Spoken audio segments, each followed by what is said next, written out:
আমরা আজকে 23 ফেব্রুয়ারি লাগাতার অবস্থার কর্মসূচি নন-এমপি শিক্ষা প্রতিষ্ঠান এমপিওভুক্তির জন্য আমাদের এক দফায় এক দাবি।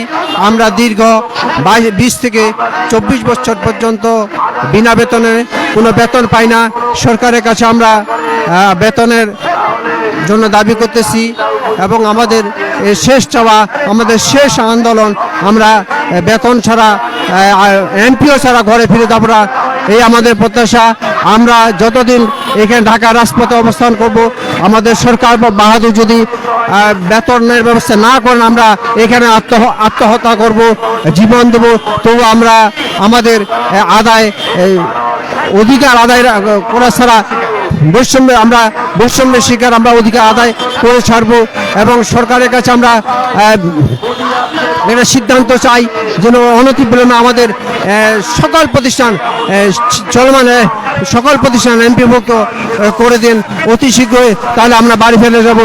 নয় আমরা রোজার মাস থেকে শুরু করে একদম ঈদ আমরা এখানেই পালন করব।